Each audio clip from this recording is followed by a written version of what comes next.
awful cold, and my voice won't project, so I kind of need this, so sorry. It's brilliant to be here. It's brilliant to see such an amazing number of people coming out for a wet council meeting. This is the kind of thing I'm seeing all around the country from Extinction Rebellion demonstrations. They're bringing out new people, younger people, people I'm more familiar with, seeing on environmental demonstrations, but a whole new range of people who realise the urgency of this and want to come out. Obviously I'm in Newbury, so I used to work as a transport campaigner for 5 years, trying to stop roads being built. This was quite a long time after the Newbury bypass protests that were more than 20 years ago now. But absolutely, in terms of my journey to becoming an environmentalist, those protests, those really fierce protests, like staying up in the trees for as long as they possibly could to try and stop the destruction there, absolutely inspired me and made direct action a part of my philosophy of how to do politics.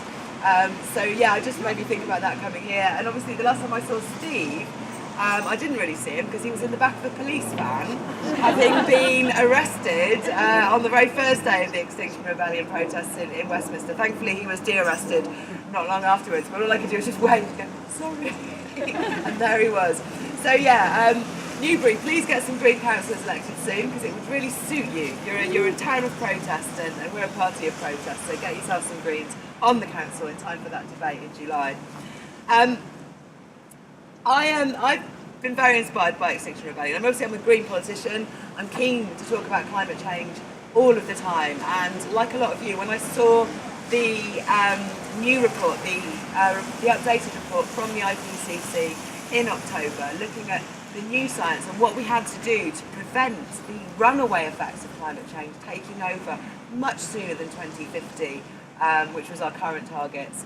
But how we had to take action by 2030 if we weren't going to stop those runaway effects happening. I was shocked. And my colleague and me, Caroline Russell on the London Assembly, we brought this up straight away with the Mayor of London, and he was very dismissive. He was like, I've got a plan, I'm going to stick to 1.5 degrees. It runs until 2050 and that's fine. And that's what happened at Mayor's Question Time before Extinction Rebellion got going. After that, Extinction Rebellion did lots of protesting all around London. They came to City Hall lots of times. So by the time we put a motion about a climate emergency to the London Assembly, everyone was ready to vote for it and it got through. And this makes strong commitments to look at what is needed to get to the targets we need much earlier, and to put plans in place and to lobby the government for what we cannot do ourselves.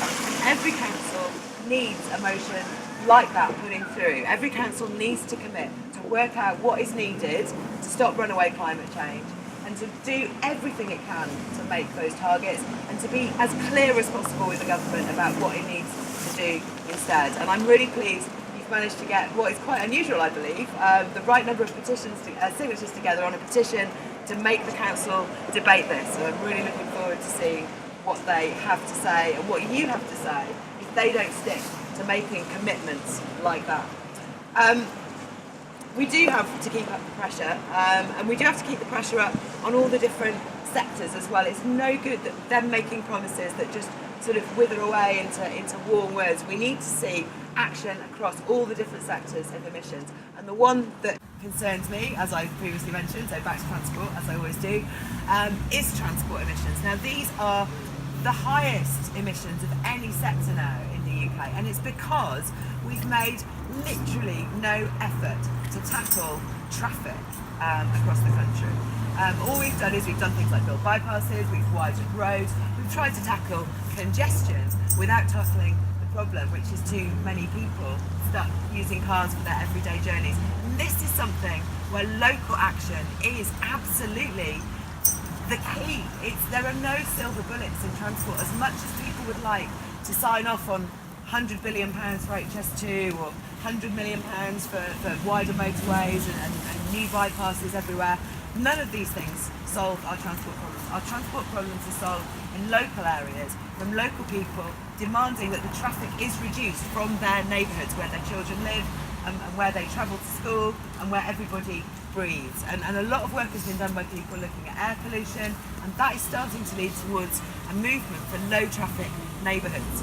And getting these right absolutely depends on local knowledge. Local people are the experts on which streets traffic should not be on, and making the plans so that you don't have knock-on effects on other areas. So I really hope you'll follow up this action with more action against traffic and more action against your council if it doesn't try and make the right targets and make the right plans for the different sectors, and if it tries to leave out car travel, really, really have a go at it.